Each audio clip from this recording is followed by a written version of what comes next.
Well, good evening, ladies and gentlemen, as the Super Touring Championship returns for week number 2 of the second season of this brilliant championship. We move over the Atlantic. We were at Monza last week. We're here on a fairly opposite side of the spectrum for Mid-Ohio. A lot more twists, a lot more turns, a lot more undulation, and a lot less in terms of straight line speed dependence, as these drivers are going to be battling it out once again in terms of the championship. And let's take a look actually as to how things are racking up in terms of the championship, because it's looking incredibly close already. Bence after taking the race 1 victory leads the way, but by only 2 points ahead of Marius Samter and reigning champion Lloyd Bidoff.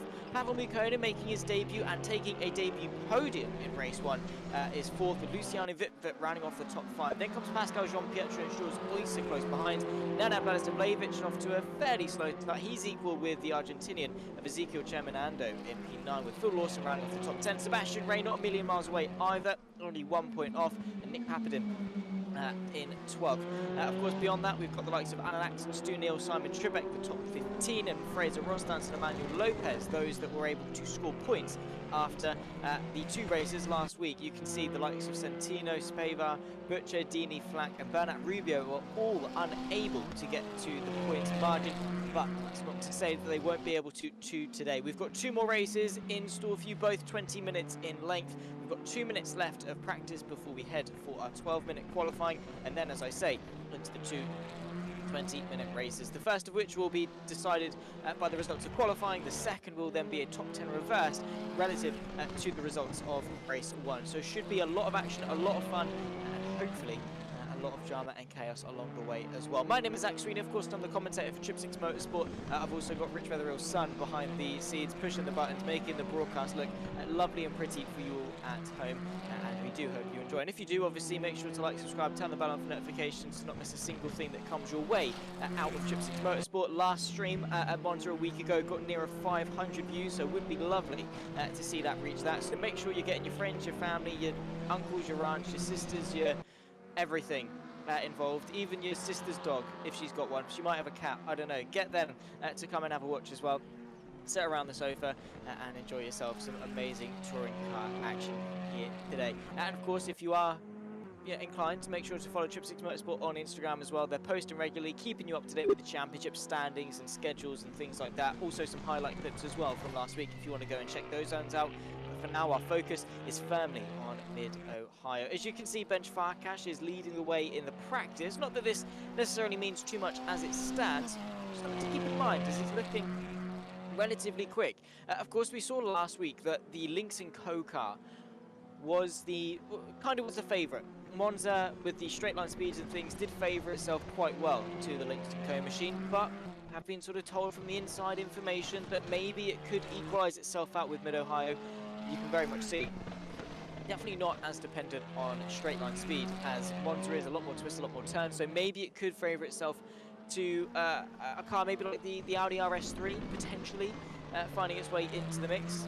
We could as well see maybe the Alfa Romeo or the Renault or even the Cupra Leon getting themselves into the mix. Those of course are the car choices out on track. I'd say most realistically the Audi RS3, that looked to be the one that was most consistent in terms of being up there with the Lynx & Co over the course of last week, so maybe we could well see a challenge here today. But there is quite a large number of cars that are fielding in the Lynx & Co, and of course once they've chosen their car, they're going to have to stick with it for the rest of the season. So you've got to make your choice for the entirety of the championship. We're not just going to one track that favours one car. We're going to a multitude of different circuits from all around the world, and you've got to have the car that's not necessarily going to be the quickest in that one track, maybe the quickest overall. Maybe it's the second quickest in Monza, maybe it's the quickest when we go to Mid-Ohio, maybe it's one of the slowest when we get to the next track. But over the whole season, it's the car that you feel most comfortable in, the one that you can extract the most potential out of, and the one that you're going to do the best in on the most number of occasions. So, for most, that seems to be the Lynx & Co car. For some, it seems to be the Audi RS3. We had a fair dominant presence of the Alfa Romeo of last season. Seemed to be quite a few drivers that obviously took to to that car with a couple of balance and performance changes. It is now obviously to the Lynx & Co that seems to be the favourite.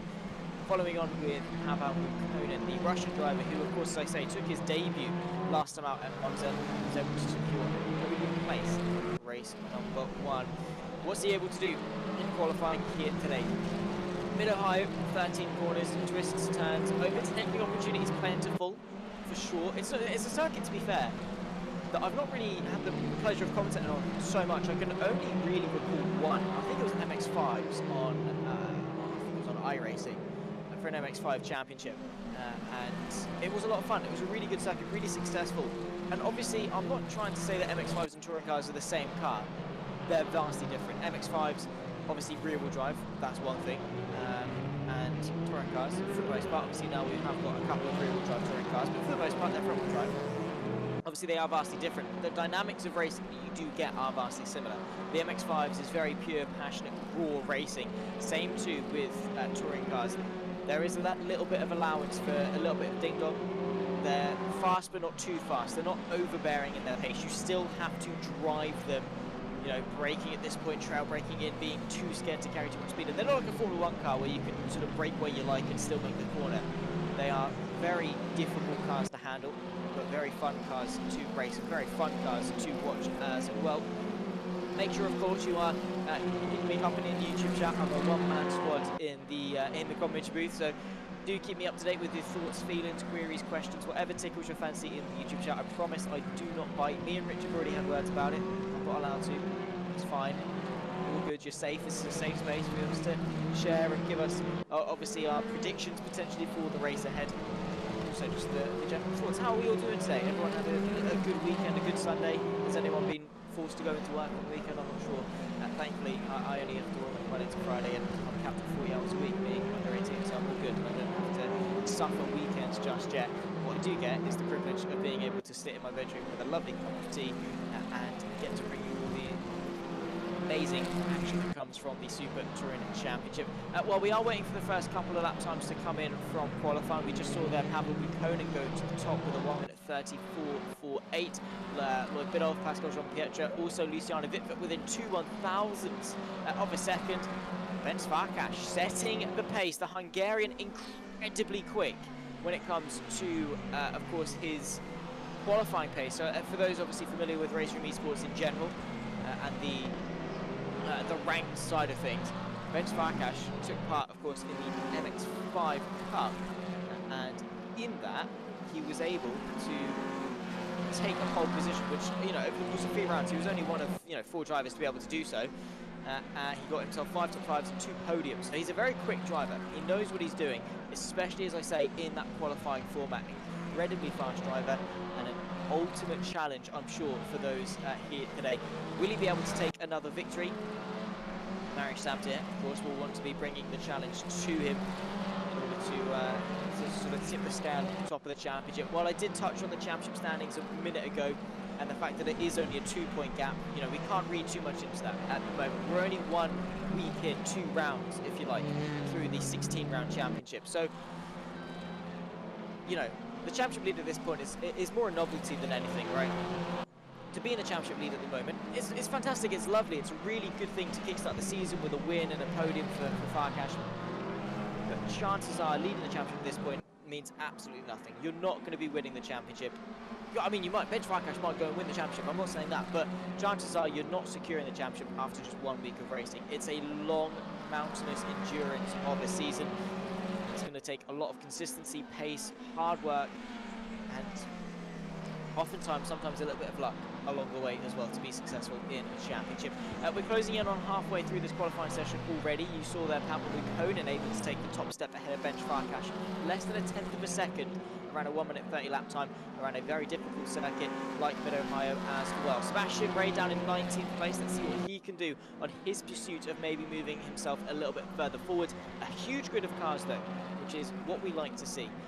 Loads of cars, loads of drivers, and a lot of competitiveness. You can see we only break the 1 second mark when we get back down to Ian Deeney for 14th place. Very close, very competitive, as I said. And if you're new to the Trippsix Motorsport Super Touring Championship, if this is your first time here, first of all, welcome in. How are you? Second of all, get acquainted to this, get used to the fact that these guys are really good. As you can see, as I say, I'll go back to sort of the race room esports and things, those that keep up with the ranked events and the ranked championships and things, which I do also have the pleasure of being able to commentate on quite regularly.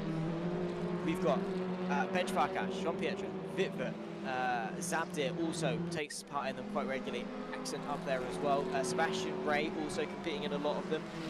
We've got some big names when it comes to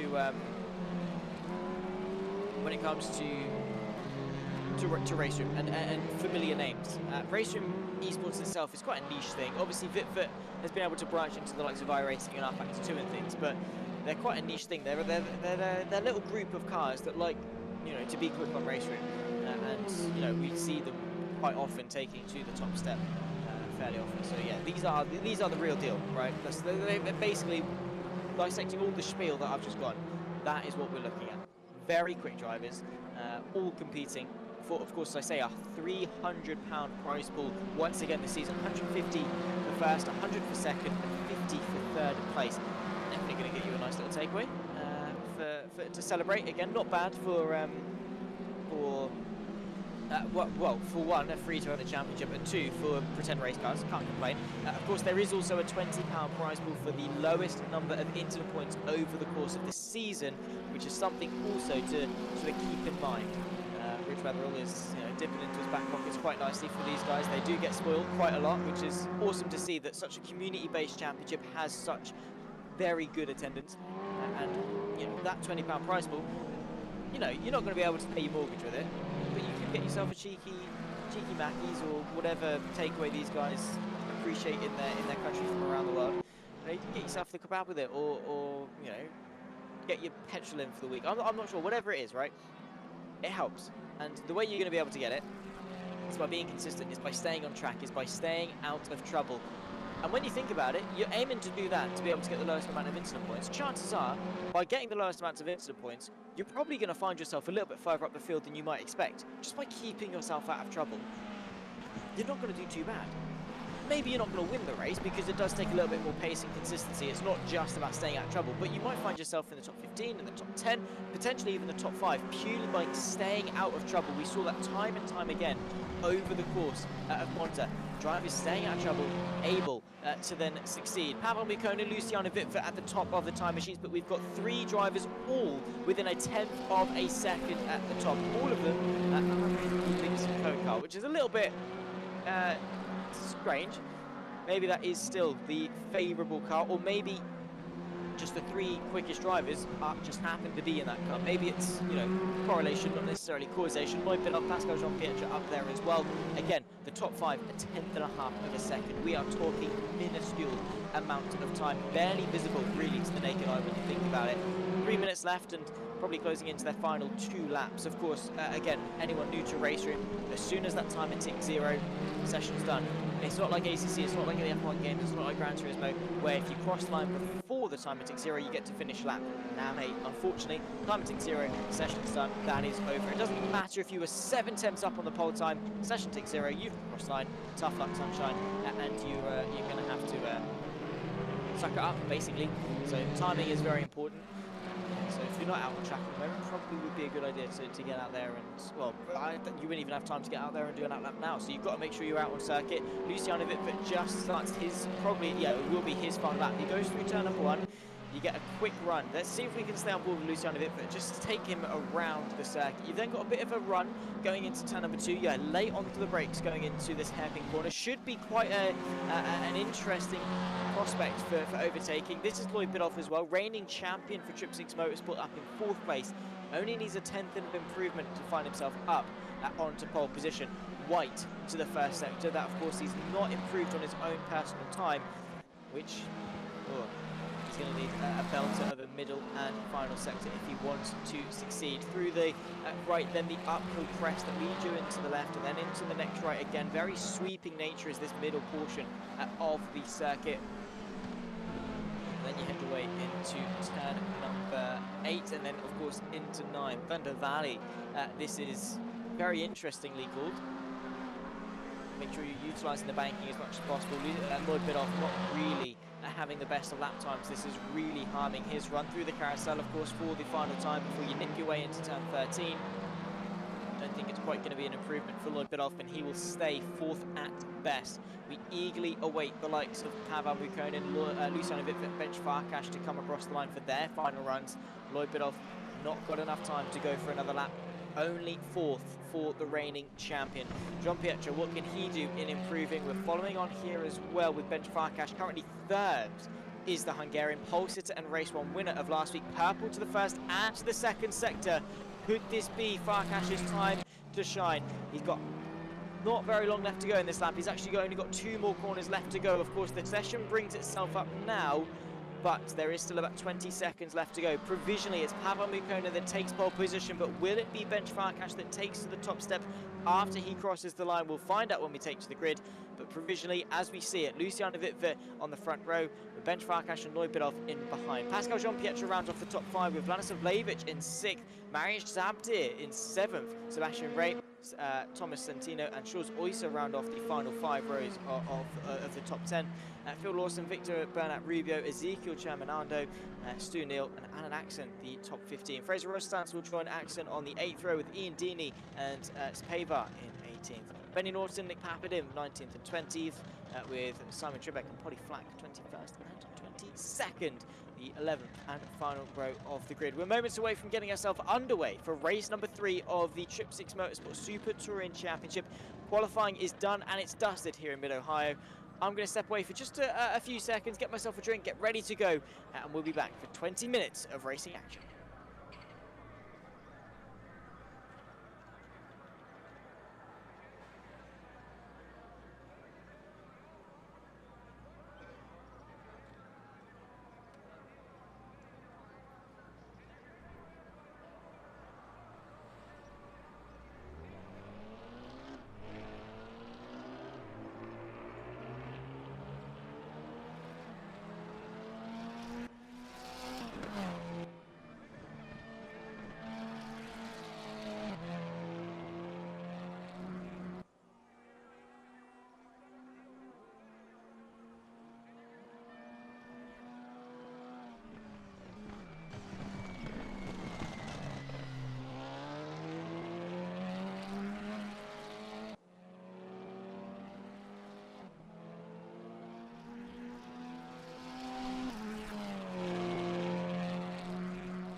Well, ladies and gentlemen, the countdown is coming to a close on this warm-up session.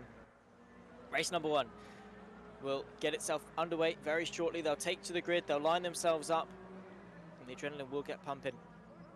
And we'll go some green flag racing here in Mid-Ohio. Qualifying is done, it's dusted. It was incredibly close in the end. About a 1/10 of a second separating the top 3, a 1/10 and a half separating the top 5. Which means you know we're in for great racing, right? Of course, if you are only just joining us to the stream, my name is Zach Sweeney. This is the Trippsix Motorsport Super Touring Championship. Week 2, rounds 3 and 4 bring us to Mid-Ohio. What a brilliant circuit it is already proving to be. As you can see, the drivers taking out of their pit boxes and onto the grid. Well, we'll then go to 5 red lights. And the start of the first of 2 races, 20 minutes in length, of course. Race 1 decided by qualifying, race 2 decided by a top 10 reverse of the results of race number 1. Just to remind you of the championship situation coming into today. It's Bence Farkas that leads from Mariusz Zabdir and Lloyd Biddulph, who are both tied on 33 points, but 35 for Bence Farkas. Qualified on pole. What can he do? with 20 minutes on the clock. It's Mukonen on pole and Luciano Wittfert alongside on the front row. Bence Farkas and Loipedov in behind. The 5 red lights are on. 20 minutes of racing action ahead of us for race 3 of the Trippsix Motorsport Super Touring Championship. We are go in mid-Ohio. Pavel Mukonen getting a good launch initially. Luciano Wittfert just trying to nip his way to the inside. Unfortunately not quite able to, the Flying Dutchman, as they run their way through the fast sweeping nature of turn number 1. Remember, they are on cold tyres. They've got to be mindful. A little bit of overtaking in the background as well, as one of the Audi RS3s tries to move his way forward. The Russian driver, though, forced to go defensive as Bence Farkas tries to put some pressure on Luciano Wittfert. Go the long way round in turn number 2. Loipedov as well there in the mix, trying to nip his way up the inside of Farkas if he can. The Hungarian definitely under a little bit of pressure, but one thing is for certain, Pavel Mukonen has definitely defended his lead well. We've got a long run through the kink of turn 3 to the next braking zone of turn number 4. Are we going to see any more changes? Mariusz Zabty up into 5th place. The inside line opens up for the Flying Dutchman of Luciano Wittfert, but it's not enough under brakes, and Pavel Mukonen is able just to hang on. We sweep our way up the hill through into turn number 5. Nose to tail, though, the entirety of the field so far. Loipedov, of course, flying the flag for Audi in 4th place. Under pressure, though, from the race 2 winner of Mariusz Zabty as they run their way into the downhill run of the S's. The battle for P1, I should say, only 4/10 of a second. We're about halfway through, 2/3 of the way through lap number 1, and what a lap 1 it has been. We've had drama, we've had chaos, and we've had everything in between, and we're only a minute and 20 seconds into the racing. Pascal Jean-Pierre moving his way past Mariusz Zabty and up into 5th place for Lynx & Co. Now it's his turn, potentially, to launch an attack on the Audi RS3. It's all about the run, though, through turn 13 if you can, trying to keep it nice and tight off the carousel to carry the speed down the long pit straight. A little bit of a wave, I suppose, through the pit straight. You go up, you go down, you go up again, and you plateau before you reach turn number 1. So a lot of bumps and a lot of ups and downs here in mid-Ohio. A couple of moves in the background as well, as you can see Santino and Sebastian Ray, I think, having a little bit of a battle just in behind this fight with Mariusz Zabty and Vladislav Levic putting some pressure onto the pole. Sebastian Ray was able to hang on and move his way up actually into 8th place. But no major changes, no major losses either. Everyone sort of stayed relatively the same, just in a long train. You can see the Argentinian of Thomas Santino trying to go to the outside of Sebastian Ray going into turn number 4. The Leon not quite able to, but it's the inside for 5. A little bit of argy-bargy, a little bit of oversteer as well from the Argentinian. He's going to push the Audi as far to the right-hand side as he can to open up the next swing of turn 6 as best he can. But the Audi RS3 keeps his foot in, and Thomas Santino is up into 9th place. Sebastian Ray into 8th place. Sorry, Sebastian Ray demoted to 9th. Shaw's Oyster and Full Watson putting a little bit of pressure on as well. Lovely stuff, and great respect given between all of the drivers involved. Back to the front. Mukonen up there, as Luciano Wittfert has had some issues. Actually, what has happened to Luciano Wittfert? He's tumbling down the timing order. Bence Farkas moves into 2nd. Basically, everyone gets bumped up a place. Where is Luciano Wittfert? Maybe just blipping in and out of existence. Potentially some bad sync with the server. Of course, that is what cost him 2 ranked championships, both the MX-5s and the KTM GTX Cup in the official Race Room Series stuff. Hopefully it's not going to plague him here today either. He's under pressure for 4th. It's the Swiss driver of Jean-Pierre tries to put a little bit of pressure on the Trippsix Motorsport driver. Now himself under pressure as Zabty does not wait around whatsoever, and now we've got 2 rivals of Zabty and Wittfert fighting away for 4th place. I'm sure it's going to end in fireworks if they do end up sort of coming to blows and having their notorious battles that we love to see. Jean-Pierre unable to launch a bit of a counter-attack onto Mariusz Zabty. Vladislav Levic as well trying to move his way into contention. A bit late on the brakes though, a little bit of contact to the rear end of the Swiss driver. The major, no harm, no foul. All is good in the fair racing that we're seeing here. 15 minutes, 54 seconds left of this brilliant race that we're already sort of seeing. See there, Santino moving his way quite nicely through the order, but not quite enough to see him inside the top 5. Can see all of you in YouTube chat cheering on your respective drivers. We've got some Maynard fans, we've got some Bence Farkas fans, we've got some Ezekiel Chaminado fans as well in the form of DPLA7. So nice to see that we've got all the cheery cheerleaders in the YouTube chat cheering on their favourites. I'm not allowed favourites, otherwise that would be a little bit unfair to have that bias in the commentary booth. Or at least I'm not allowed to show them. Maybe I have got a favourite, maybe we'll never know. Maybe I'm just really good at hiding it. Maybe I've got a secret driver that I'm always cheering for. You just never know. Maybe it affects my mood during stream. Maybe you see the dip when my favourite driver doesn't do well. Who knows? You'll never know because I won't tell you. Anyway, into turn 2. Now we've got Thomas Santino, the Argentinian, of course, making his debut last week. Maybe he already is my favourite driver. That's Bence Extreme Machine, of course, notorious sim races amongst many platforms, iRacing, R-Factor 2, Race Room as well, and also on a centre course of Competizione. They're a very diverse set of sim racers and are always fighting in some capacity at the top level of whatever simulator they are on. Lloyd off, the reigning champion, into third, already proving to be having a consistent season after, of course, his podium in race 1 and translating that into a double podium in race 2, third and second place.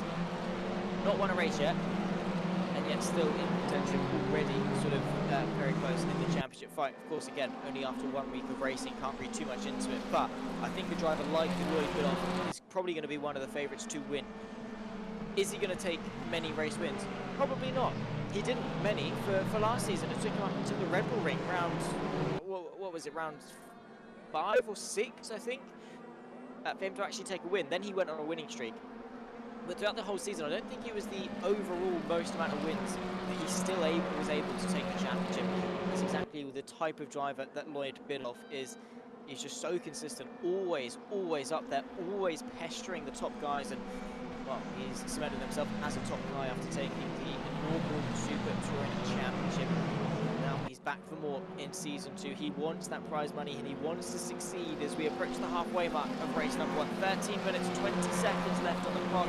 Pavel Buchanan able to stretch his legs a little bit and bridge the advantage to nearly a second ahead of Bence Farkas, of course. These touring cars, not got track reduction system or anything like that. But I would say once you're out of an 7-8 tenth margin, slipstream is going to start to fade, and you're not going to be as scared that a driver behind is going to be able to close a huge gap as easily as they might be, able to a little bit closer. So Pavel Buchanan being now a second ahead really puts him in a good position going forward, because especially with Farkas and Bidoff fighting over second place is a good move potentially there as Bidoff nearly spins himself round on the rear right of Bence Farkas, trying to put a little bit of pressure on him going into the final sector of the circuit. The fight for second very much is getting heated up, and I was literally just about to touch on this. The more these guys fight, the bigger the gap that Pavel Buchanan is going to be able to grow over the course of the second half of this race. Into turn 13, and Bidoff looking mightily daunting, it must be said. He's the only Audi RS3 inside the top 6.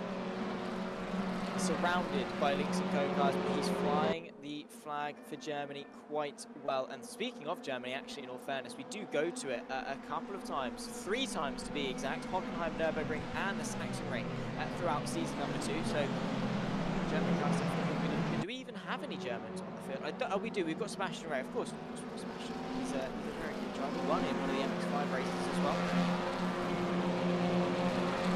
So he's going to be looking good to hopefully succeed when we get to his 6 home races that he's going to be able to have over the course of the season, nearly half of the championship. We've only got 16 races to indulge in over the course of the next few weeks. Of course, we end the season on the 12th of November when we head to the Nürburgring. A great week on the 15th. It's week in, week out racing. Bence Farkas still able to keep Lloyd Bidoff at bay. Bit of a twitch there from Luciano, but though that could open the door from Aristotle. We saw just in the background, he ran a little bit wide, did Vitford. That's going to compromise his run going into turn 11 now, of course, as we run away into turn number 12. Aristotle still unable to find a way through, and it's all aboard the Vitford Express with 5 cars nearly queuing up behind him, waiting for their opportunity. As a group, though, I'd say collectively they're trying to push forwards for the top 2 of course, Farkas and Bidoff. Vernon is sort of in a separate race at the moment. He's running away with things relative to touring car standards. 1.5 seconds might not seem like much, but trust me, for a championship like this, that is an absolute luxury to have. Inside line, trying to move to the inside there is the Swissman Pascal Jean-Pierre, actually to turn Zabter and sent him wide, and it's going to cost the Bowman 2 places, as there goes Nenad Blasevljevic moving his way past Zabter and into 6th. Pascal Jean-Pierre very opportunistic, and look at Zabter, that is completely maintained his momentum and has put now Thomas Santino into the mix as he tries to chuck the move to the inside of turn 3 into the next braking zone of 4, and the advantage does go the way of the Cooper Leon. He's got to be brave on the brakes though, as you can see a little bit of a twitch. On the outside though goes Marius Sabdir as he chucks the move back to the inside of 5. Beautifully done from the pole. He knows how to defend, but unfortunately he's going the wrong direction. He's looking backwards and not looking forward. Losing 2, nearly 3 places in the span of 3 corners is not what you want to be seeing. Definitely not representative of Sabdir as a driver. We're running our way through turns 8 and then into 9 as we run our way through Thunder Valley. Back end of the circuit there, you can see turn 10 before we head through the quick flick to the left of 11 to round off yet another lap with 9.5 minutes left to go. Getting a nice apex there is Santino, of course in that Cooper Leon. Seemingly one of the favourite touring cars to go for in race room. It has been sort of ever so slightly nerfed in terms of the balance and performance, with ballast and power being sort of slightly adjusted. It was very much destroyed in season 1. I think Rich has been a little bit more lenient with the Cooper Leon. That's why we have got Thomas Santino in it. But unlocked, I think the Cooper is probably one of the favourite touring cars to go in because it is so quick. It's the one I own on the race room service. But again, your car, right, no matter which one is, you know, the quickest, the Lynx & Co as it stands seems to be the one that is favoured, right? Most people are in it. Maybe it is a very drivable car, maybe the balance performance works nicely for the Lynx & Co, so much so that it will be consistent on a week-on-week basis, but maybe Lloyd Bidoff doesn't like driving the Lynx & Co car. Maybe he gets into it and thinks, oh my word, the understeer is dreadful, or it's too twitchy on the front end, or this, that and the other, so many other reasons. But then he gets into the Audi, which maybe, if you put Pavel Buchanan into it, wouldn't go as quick as he would in the Lynx & Co car. Maybe on paper the Lynx & Co car is quicker. But if Lloyd Bidoff can only extract 60% of what the Lynx & Co car is capable of, but in the Audi he can get into it and extract 95%, maybe, yeah, the Audi RS3 might be a little bit slower, but I'd rather get into the car that I'm going to be able to enjoy driving and get the most out of on a week-in, week-out basis. And that's exactly what these guys are going for. They're not going with the crowd purely because it's necessarily the quickest car. They're going with the one that favours their driving style best, the one they can get into and deliver results in. Maybe, yeah, sure, there is an element of having to adapt your driving style in order to compete at the highest level. Look sort of to Max Verstappen and that second Red Bull seat. That car is very front-end orientated, and maybe Max Verstappen has adapted his driving style in order to compete with that. His teammates, unfortunately, not quite been able to, as Alan Axel tries to go to the outside of Bernat Rubio. Bernat Rubio trying to chuck the move to the inside of Axel, who has gone a long way round going from turn number 2. He's kept his foot in quite nicely. We will see that Lynx & Co car stretch his legs potentially down the straight, especially with a little bit of assistance from in front through turn number 3. Now Axel, as it stands, has got the advantage. He's ahead of the Spaniard. But yeah, obviously, you know, Perez and Albon and Gasly, they all showed their potential in their respective teams in a car that was more suited for them, a car they could extract the potential out of. Then they went into a quick car that on paper was a lot quicker. Get in tune with it, couldn't find the rhythm that they had in previous teams or in previous cars or previous, you know, setups. That's the point I'm trying to get at here. Great drivers can be ruined by cars that they're not in tune with. So, yeah, maybe the Lynx car is quickest, but if you're not quickest in it, don't get into it. Sebastian Ray in 9th place, on the back of Thomas Santino, who himself is on the back of Marius Sabdir, who loves to sort of test the waters in loads of different series. He loves his GTs, he loves his MX-5s, he pretty much dabbles in everything on race room. Touring cars also seeming to be something that tickles his fancy as well. As well, in the background, Sebastian Ray, as we mentioned, trying to move his way past. Getting told. Word in my ear that potentially Vitford's got a little bit of damage somewhere on his car. Maybe sustained with an earlier incident, potentially with his fight with maybe with Pascal earlier on. Maybe a little bit of contact shown there and has been slowing him down. You can see that he has been slowed down. He's lost about 1.5 seconds to the 2 in front of him at Farkas and Bidoff. There they are. Hamilton still able to maintain the gap that it is at the top with 1.5 seconds back to Farkas and to Bidoff, who have not been shown too much in terms of winning this battle. And there we go, Trippsix Motorsport in the YouTube chat saying Cooper Bob was reduced to 13 kilograms, 99.5% power, and it was 23 kilograms last season. And for those saying that's only a 10 kilo swing, right? It's not going to make a difference. Trust me, it does, right? I know this sounds silly, but the other week I put my Halfords Advanced tool. We'll come back to that in a second. We'll forget about that point in just a minute because Thomas Santino is trying to find his way past Mario Sabtia. Unfortunately, not quite able to.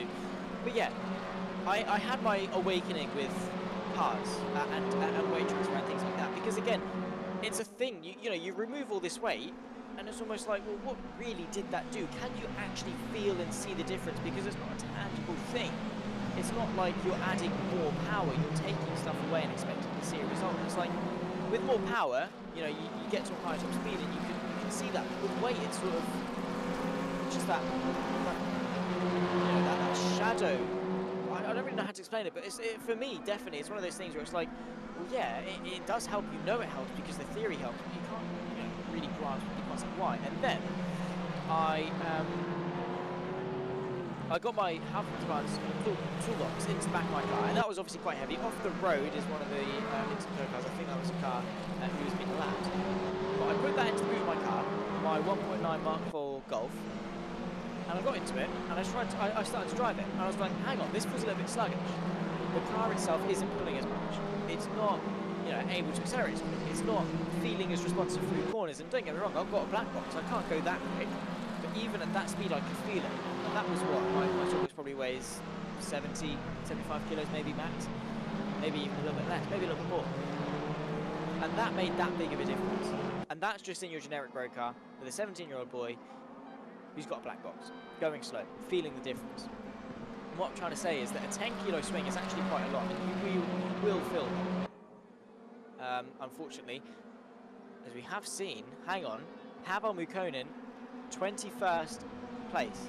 It did not finish next to his name. Maybe that was the card that was off, that we assumed was a back marker. It was actually Pavel Mukkonen, who is now out of this race. That really spices things up between this fight then, between Farkas and between Lloyd Biddulph. Potentially a disconnect for Pavel Mukkonen, potentially a mistake that sees him out of this race. What we do know is we are into the penultimate lap of race number 1, and it's Farkas versus Biddulph at the top level. And now this really does raise the stakes for Biddulph, because this is the difference between a race win and a second place. Does he want to play second fiddle? Does he want to risk it? Or is he happy? Remember, this is for the championship fight. Farkas leading the way by 2 points, so I'm sure if Biddulph was able to find his way ahead, it would catapult him into the championship lead, especially with Zabdir being down in 8th place as it stands. We're about to head ourselves on to the final lap. The link that went off the road. Oh, it was Mario Zabdir, of course. Yeah, right. So maybe it was just a disconnect for Pavel Mukkonen. My apologies. So it was Zabdir that was off. Mukkonen must have had a disconnect. Are we going to get one and one more? I think we might well do. It's a 1 minute 30 lap time. We've got a minute 45 left on the clock. 2 to go then. And 2 at the top with Farkas and Biddulph fighting over the lead. Minute and a half on the clock. As I say, penultimate lap. We'll get 14 at the line. Vitford then. Maybe this does sort of light the fire under his backside and push him for more. And Luciano Vitford, when he's in his zone, when he's switched on, my, he will fly. So maybe the motivation that a race win is possible now could give him what he needs. I'm getting told, of course, from Rich that it does look to be a disconnect. He's got no ping, no connection to the server. And he's well and truly out of this race, which is a shame because he looked so calm, so controlled, so comfortable at the top of the field. Again, this is his debut season. He took that podium last time out, that 2nd place in race 1, and looked so good to take that maiden win. But unfortunately, motorsport can be cruel, and it is, I suppose, the disconnect in sim racing is the equivalent of a random engine blowout or a gearbox stick failure in real life. It's just the risk that you want to take every time you take onto the racetrack, and for Pavel Mukkonen, that bad luck has struck is the word. There we go. My English will get there. I promise it is my first language. But anyway, onto the final lap of this race with 15 seconds to go. Farkas versus Biddulph at the top. And now, this is what I come into about luck. You know, Bence Farkas had realistically no chance of winning this race before. His pace, as good as it is, was not to the standard of Pavel Mukkonen, at least, you know, over the course of race 1. But now, being in that second place, he's made his own luck, so much so that when things did go wrong, he was the one to pick up the pieces. It could well have been Lloyd Biddulph if he made that move earlier, who would now be in control of this race on the final lap. Race on is Farkas. And yes, as unfortunate as for Mukkonen, Farkas is the one that's been able to rise to the occasion and make his own luck. Lloyd Biddulph, though, is going to be looking eager. He's going to want to seal the deal and get his first win of the season. Not quite going to be able to do it into turn 4, maybe not even into turn 5 either. A little bit deep, forced him to brake earlier, but he's looking very tidy on that inside line, forcing Farkas to be looking, checking all of his blind spots, all of his mirrors, looking over his shoulder, putting him under a ton of pressure. Pavel Mukkonen, I assume you'll be able to enter the second race. I'm not entirely sure. It depends if we'll be changing sessions or not for race 2. But I'm sure if you are able to return, getting confirmation that it was a disconnect issue for Pavel Mukkonen in the YouTube chat, which is such a shame. But in the wake of that is Farkas that will once again rise to the occasion. He's shown his pace. It was not the pole lap to be, but it's going to be the race victory here for race number 1 at Mid-Ohio. It's Bence Farkas that takes already his second win of the season and extends the championship margin ahead of Lloyd Biddulph. Luciano rounding off the podium. Pascal Jean-Pietro and Vladislav Levic inside the top 5. We'll run our way through the entirety of the finishing order in just a second. But my oh my, what a race, and what a race 2 we are going to be in for in a few moments' time. Pavel Mukkonen, we hope that he's going to be able to get back in. But realistically, from P21 on the grid, which is where he'll start, there's not going to be much that he can do, which is a shame, as I say. It wasn't his fault. You know, if it was his fault, if he made a mistake, if he went off, that's a different issue, but this was something completely out of his control. He still took the fastest lap, he still took pole position, but in the end it was Bence Farkas that was able to capitalise and take victory at a Biddulph and Vitfort. Pascal Jean-Pietro and Vladislav Levic round off the top 5 with Thomas Santino with his best result of the season so far in 6th. Sebastian Ray, Mariusz Zabdir down in 8th. Mishuz Oysa and Phil Lawson will be making up the front row for race 2. Ezekiel Chamanando was unfortunately only less than half a second away from taking pole position for race 2, with Stu Neal and Victor Bernat Rubio, the 12 and 13. Alan Axon, Ian Deeney, the top 15, with Benny Norton and Fraser Rostart in behind, with Pavar, Papadim and Flack, the top 20. And behind that, Mukkonen and Simon Trebek, P21 and P22. In a few moments' time, ladies and gentlemen, we'll be back for race number 2. In the meantime, I'm going to step aside and we'll be back for the second race of the evening, top 10 reverse. Don't go anywhere.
Well, ladies and gentlemen, the warm-up is underway. We've got 15 seconds left of it before we head ourselves away for race number 2. The Trippsix Motorsport Super Touring Championship.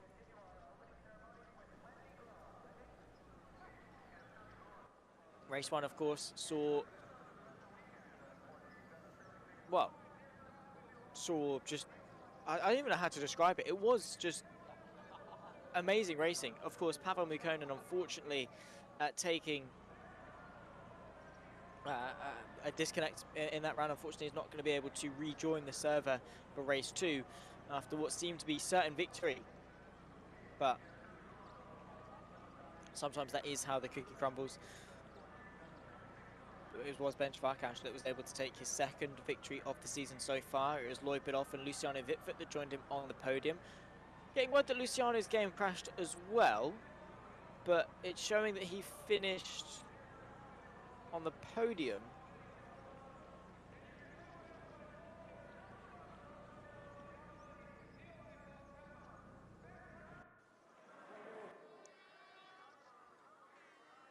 Anywho, they're on to the formation of the grid. Bit of confusion, but it's fine. We won't question it. We'll just call it as we see it. The 5 red lights are on for 20 more minutes of racing action. You can see Chaminando actually up on the front row of the grid because potentially disconnect for Luciano but that's exactly what it is. It gives him the promotion he needs to now take the reverse grid pole position. It's Phil Lawson and Jules Oyster in behind with Marius Zabdit up in 4th. 20 more minutes back underway. Race number 2, round 4 of the Trippsix Motorsport Super Touring Championship at Mid-Ohio is underway and racing. Zabdit up to 3rd and already off the road. Goodness me, the Alfa Romeo. Who was that? Jules Oyster, I think the Flying Dutchman is off the road and out of this race early on. Ezekiel Chaminando leads the way from Phil Lawson, Zabdit and Sebastian Ray, with I think Nena Vlasievich rounding off the top 5. Thomas Santino there in 6th. That is a shame. Luciano just confirming that his game has crashed as well. Such a shame. It's a fight for second. It's something that's cost Luciano's championships in the past. Will that be the defining moment for his championship as well in the Super Touring Championship for this season? In a grid as competitive as this, you cannot afford to have a single off week because, well, these guys will swallow, they'll chew you up and they will spit you out.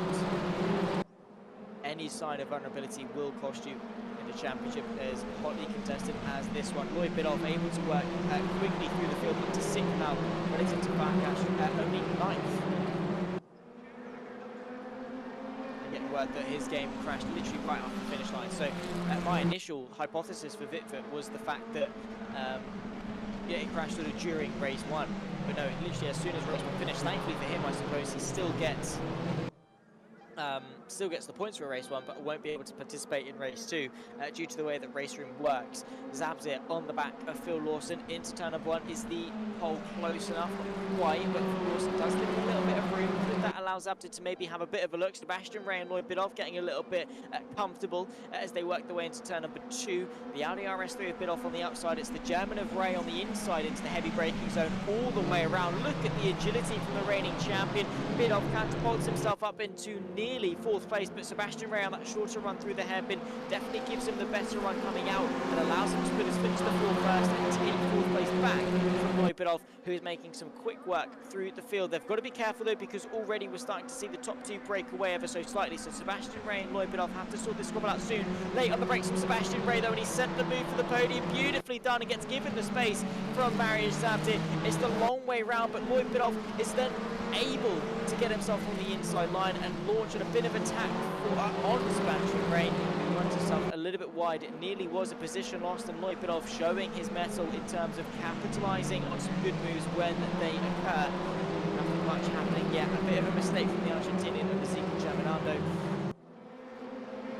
but nothing much to see him fall behind at this stage. Close fight for the podium, of course. Marius Zabdin not taking the best of results in race 1, 8 I believe at the end. So not typically to Zabdin's standard, but he's back again firing on all cylinders, which I think is 4 in touring cars, at least to the best of my knowledge for the Lynx & Co car. Probably isn't in Motorsport. Surely it'd be in Motorsport. You know what? I'm going to do a very quick Google search. and find out for you, while also trying to keep an eye on the amazing action that we've got heading on. As it stands, it has got, it's a 1.9 inline four turbo. Boom. Look at me, I know my stuff, kind of. And it definitely wasn't just a very lucky guess. We've got Thomas Santino on the back of Lloyd Biddle fighting for 5th. But not quite able, again, into turn number 4. Not a heavy enough braking zone, really. I mean, we saw Sebastian Ray said it quite late. But I don't think maybe it's not necessarily the length of the braking zone, more the radius of the corner sort of allowing you to carry more speed through. Off the back of turn 2, the hairpin that then leads onto a nice long back straight very much would be have to overtake an opportunity. Maybe the fact that it's a right that sweeps into a left sort of allows drivers to run side by side. Not the action zone as you would expect for now. We've still got 15.5 minutes left of racing to go. All eyes are on these guys. Top 3 not separated by much either. Zabde has been able to close the gap to the top 2. Chaminado still leads from Phil Lawson. Is that going to change though in the near future? We've got the entirety of the field separated by just 8 seconds, which worked itself out to be, well, 8.5 seconds separated between 18 cars is not a lot. Let's have a look. Yeah, half a second between each car on average, 4.7 tenths. If you want to do the maths. No, I did not go for another Google search. You have no proof. I'm just really mathematically inclined. Phil Lawson also wants to be finding his way into the race lead if he can. He's close. All over the rear end of the Argentinian. The British driver pulls up to the left-hand side going into turn number 4. We've noted that it leads into a left-hand in turn 5, but late on the brakes from Chaminado sees him take the pace. It's too deep, but it's well defended. He's taken the apex, he's taken the inside line, and he's defending the race lead with his life.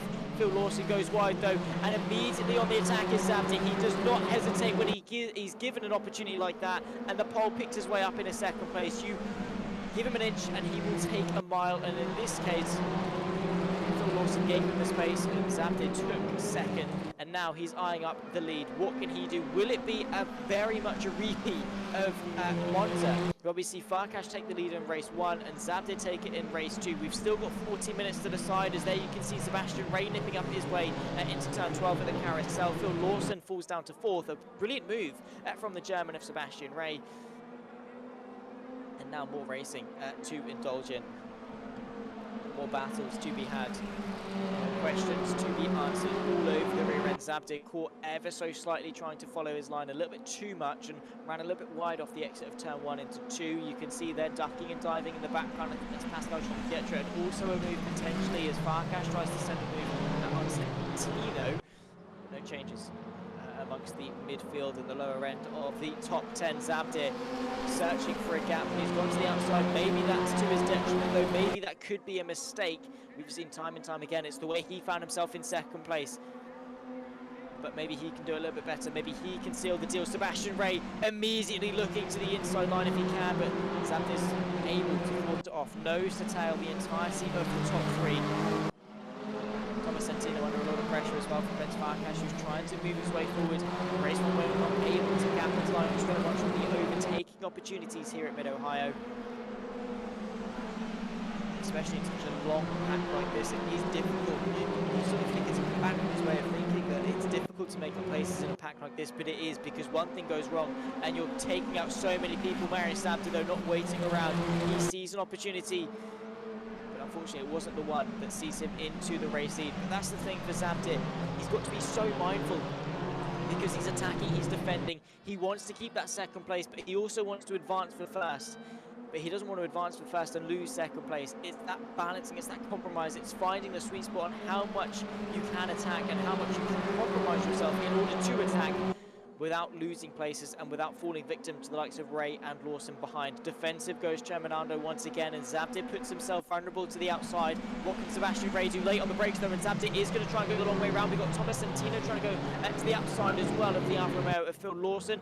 Is he going to be able to keep his foot? And yes, he is. We've got side by side for the lead. Cemento trying to launch a counter attack on the up and under on this long run through the kink of 3 into the 4, and it's Mariusz Zabdir that takes the lead of this race. The Argentinian of Ezekiel is going to have to tuck into tow Sebastian Ray. What his start's going to be, he's going to send the move to the inside as well, try and follow Zabdir through if he can. Cemento not going to give it up without a fight though. He does not want to put his podium at risk. He's going to chuck the move back to the inside of 5. It's going to be the outside for 6, and there goes Lloyd Biddulph. He's going to try and demote Cemento, who's looking so in control for so long, and it's Lloyd Biddulph that now takes the podium places. Phil Lawson is off the road, huge contact, and he's spearing off into the barrier as we are nearly at the halfway mark, but not quite there yet, and we've already experienced so many thrills and so many spills. What more is to come for round 4 of this brilliant championship? Santino up into 4th place as well. He took his best result of the season so far, and is now demoting his countryman into 5th place to then take 4th.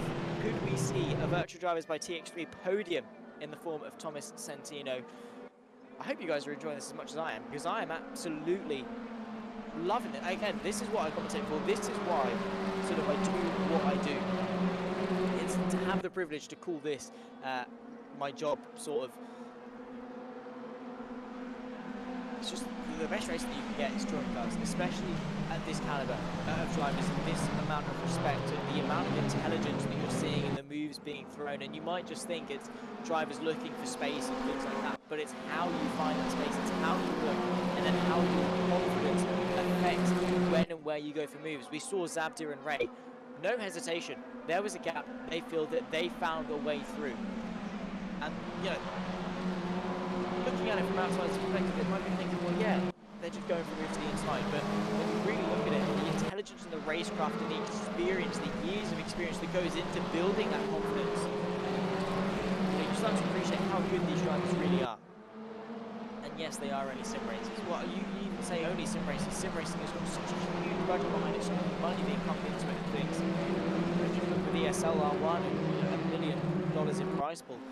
And also with the Prodigy Racing Series as well, with drivers being given the opportunity to go and race in real life.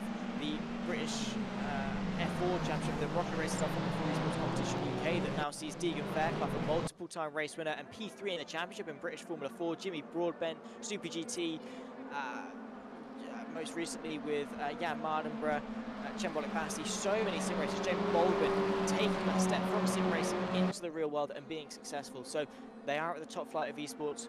Maybe they could see themselves to the top flight of some club level championships in real life. Lloyd Biddulph trying to once again improve on his podium places to the outside of Sebastian Ray, who fights it hard with the 2 Audis on the grid, very much in contention. 2 or 3 Audis as well, with Vasil Levic in the background there inside the top 10. Brilliant racing being shown between these guys. And there is Santino, maybe for a podium place. Maybe not the Argentinian you'd expect to be on the podium, given the introduction of this race initially from Cemento, but I'm sure the fans from Argentina are cheering these two on to try and find a way through. 8 minutes left to go. Lap 8, probably about 6 laps or so left to go. We got to lap 14 of race 1. The 15-point swing in hand, so the 15-second swing in hand. So unless these guys have slowed themselves down so that the overall time is 15 seconds less, then we will still stay on those 14 laps. Oh, take a breath, guys. I think it's calmed down for now. Wouldn't you say that lightly? Because it's a short fuse, and very quickly we can have quite a big explosion ahead. The tension is there, the potential is there for things to really spark itself up and get interesting once again. Right now, everyone just being on their best behavior, waiting for the prime opportunity, but Zabdir stretching his legs out in front is a dangerous prospect. Santino very aggressive to search for that gap, but on that particular occasion, backed out of the move on Sebastian Ray.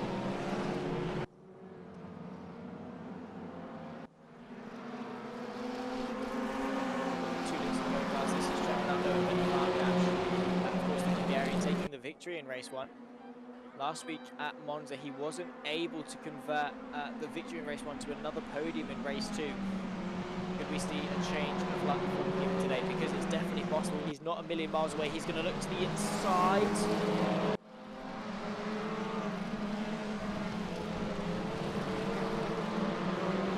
Not enough. Yes. A little bit of pressure from the Serbian who is a hero in his own right, by the way, with how he drives and how he drives so well. I think he uses his mouth and his head to steer and control the car, which is incredible. There's a YouTube video he posted about it, talking through his rig and stuff. It is so inspiring that, you know, just because you don't have your hands and your feet doesn't necessarily mean that you can't sim race, that you can't go quick. And you wouldn't think that he's, you know, driving with no hands and no feet. Such a quick driver. So intelligent with his driving as well. We referred to him last season as the tank of the Trippsix Super Touring Championship because his defence was just that good in that Volkswagen Golf. It was insane. I always think to Zandvoort with his defence. That always is the one that pops to mind last season with how good he was. His pace is staggering, really up there with, you know, some of the able-bodied drivers, and he doesn't shy away from a battle. Lloyd Biddulph's not shying away from the lead fight either. He finds himself side by side with championship rival Mariusz Zabdi. He's sent sideways, he's sent round, he's managed to hold it though, beautifully done from the pole. Who keeps himself in contention is Lloyd Biddulph and Sebastian Ray that make it a 1 and 2. Thomas Centino promoted to the podium as well.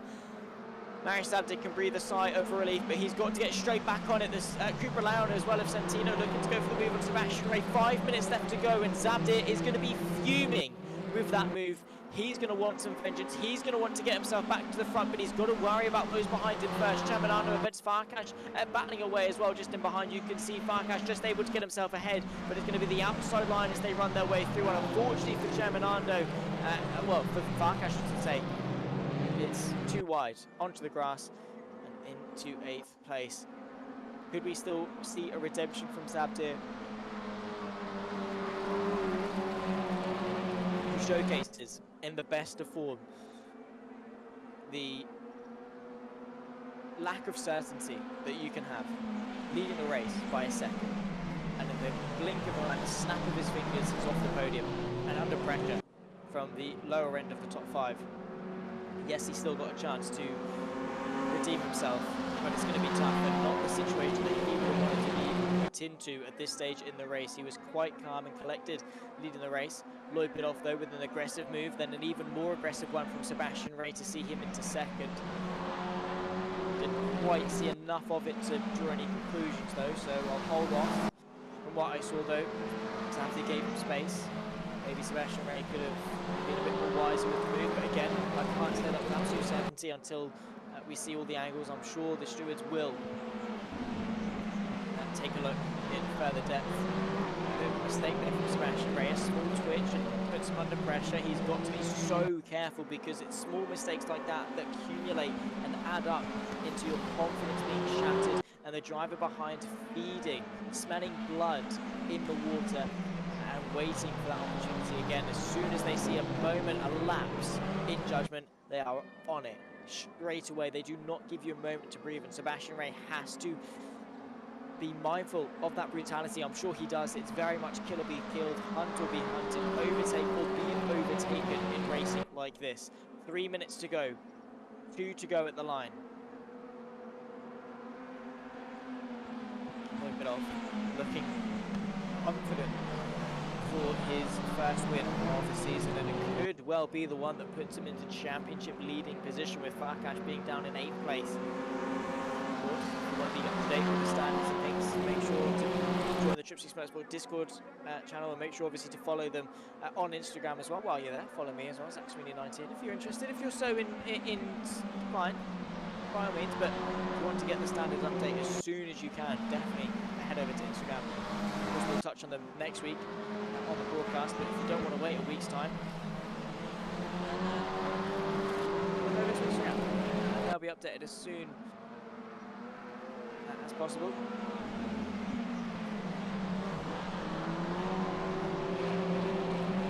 won't be here next week. We'll be in Norwich.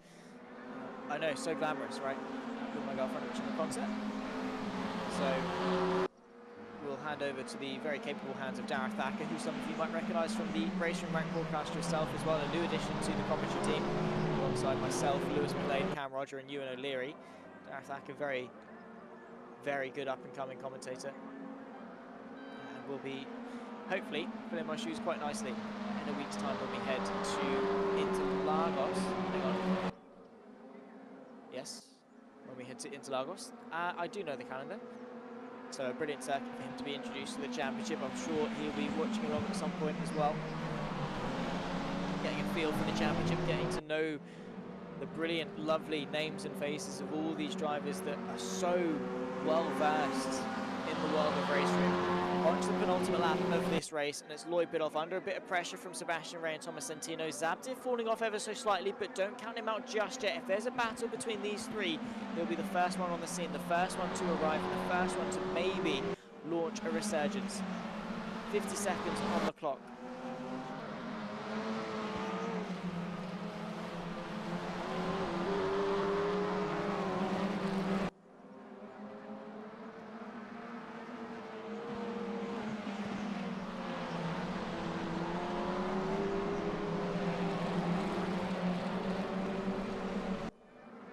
Sebastian Rey all over the rear end, actually.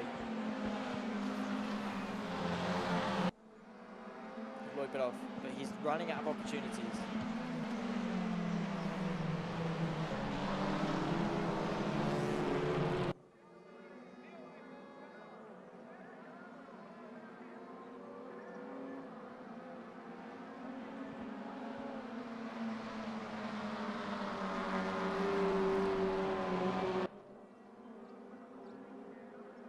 To the final lap of this race.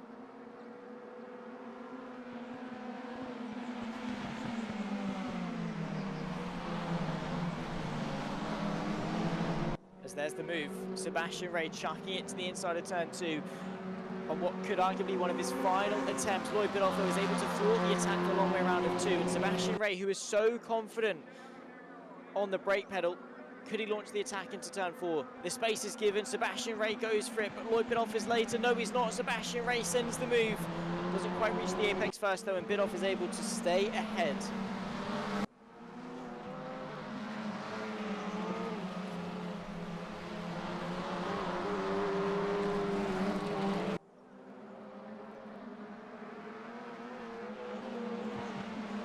Half a lap left for week 2 of the Trippsix Motorsport Super Touring Championship.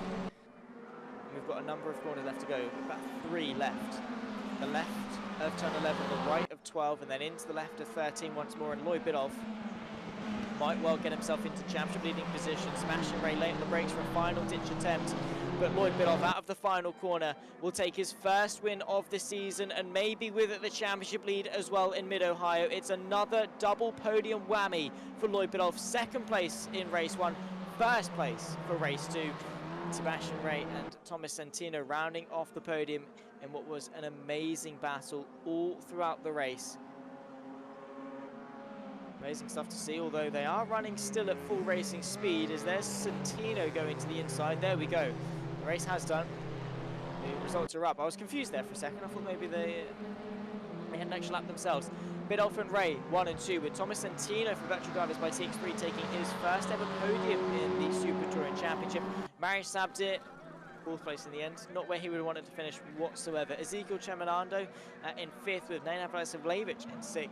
Then comes Pascal Jean-Pietre. Bence Farkas only able to make up a couple of places into 8th. Stu Neal and Benny Norton up inside the top 10. Nice to see one of the good old Norfolkians doing quite well. Alan Axon, Ian Deeney 11th and 12th, with the Spaniard of Victor Bernat Rubio keeping it consistent in 13th. Then come Shaw's Oyster and Spavar rounding off the top 15. Simon Trebek, Papadin and Luciano Wittvet in behind. Of course, Wittvet not taking to the track. Then behind that was Lawson, Rostance, Podiflak, and then, of course, with Pavel Mukonen. Ladies and gentlemen, that will, unfortunately, round off the coverage of the broadcast. Of course, we'll bring up the schedule just to shed some light on the rest of the season with how things are going to be working. There you can see the schedule. We of course started the championship a week ago at Monza. We went to Mid Ohio on the 24th of September. In a week's time, we'll go to Interlagos. After that, the Saxon Ring for our first of 3 in Germany.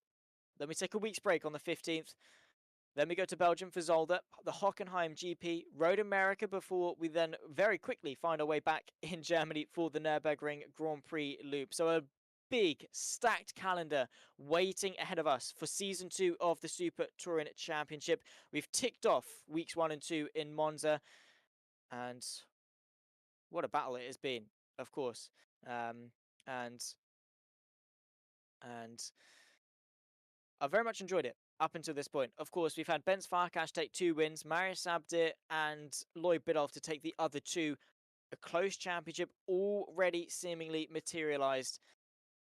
And we still have, well, what have we got? We've done the first 2. We've got Interlagos. We've got then 2 more weeks before we have the week break. So there's 3, 4, 5, 6, 7 weeks left of racing action. Well, 6, but 7 until we round off the championship at the Nürburgring Grand Prix Loop. It's been an absolute pleasure to talk you through all of the racing action here from Mid-Ohio. In a week's time, as I say, I'll be taking a break. It will be Dareth Thackett in the commentary booth to talk you through the action at Interlagos. But I'll be back for the Saxon Ring, and I'm looking forward to seeing you then. In the meantime, ladies and gentlemen, that is going to wrap things up for the Trippsix Motorsport Super Touring Championships. In the meantime, take care. We'll see you same time next week for Interlagos. But as I say, in the meantime, take care and a very warm goodbye.